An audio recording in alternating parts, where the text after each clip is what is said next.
Annadata Sukhibhava. Thumbnail చూసారు కదా, tasty మైదా లేకుండా, షుగర్ లేకుండా పిల్లలకి చాలా బలమైన మంచి స్వీట్ అండి బీట్రూట్ హల్వా. ఎలా చేయాలో ఇప్పుడు చూద్దాం.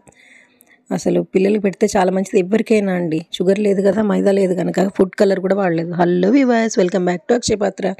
దానికి 1 కేజీ వరకు బీట్రూట్ తీసుకోవాలండి. 2 పచ్చి కొబ్బరి, కొద్దిగా నెయ్యి, బాదం, గుమ్మడి పలుకులు, ఇంకా క్యాష్యూస్ అండి. 1 కప్పు వరకు గోధుమ పిండి తీసుకోవాలి. గులాబ్ జామున్ పౌడర్ 1 కప్ అండి. పచ్చి ఖర్జూర తీసుకొని కొంచెం వేడి నీళ్ళు పోసి నానబెట్టాలండి. బీట్రూట్ అన్నీ పీల్ చేసి శుభ్రంగా కడిగి చిన్న ముక్కలు తరిగి మిక్సీ పట్టాలండి. కొన్ని వాటర్ పోస్తే ఇలా జ్యూస్ వస్తుంది. ఆ పల్ప్ అంతా తీసేయాలండి. పల్ప్ వేరు చేసి పక్కన పెట్టేసుకోవాలి, అవసరం లేదు మనకు అది. అలాగే కొబ్బరి కూడా చిన్న కట్ చేసి మిక్సీ పడితే కొబ్బరిలో పాలు వస్తాయండి. దాన్ని కూడా పల్పు తీసేసి ఓన్లీ పాలు బీట్రూట్ జ్యూస్లో కలిపి పక్కన పెట్టుకోవాలండి. ఇప్పుడు పొయ్యి మీద ఒక పాన్ పెట్టి 1 స్పూన్ వరకు నెయ్యి వేయాలండి. నెయ్యి వేసి డ్రై ఫ్రూట్స్ వేసుకోవాలి మనం.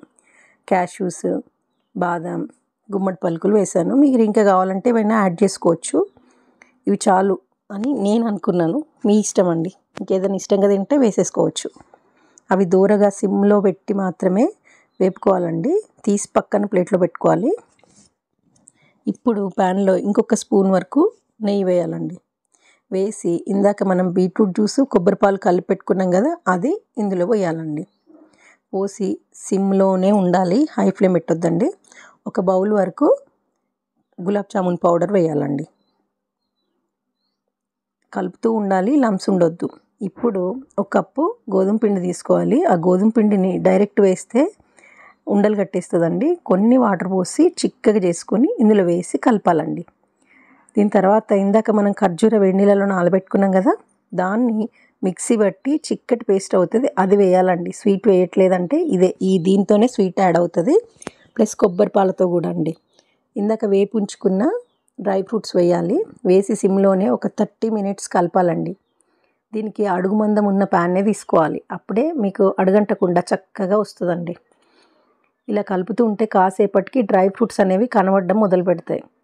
మనం నెయ్యి ఎక్కువ వేయలేదు కదా పైకి కనిపించడానికి, అందుకు.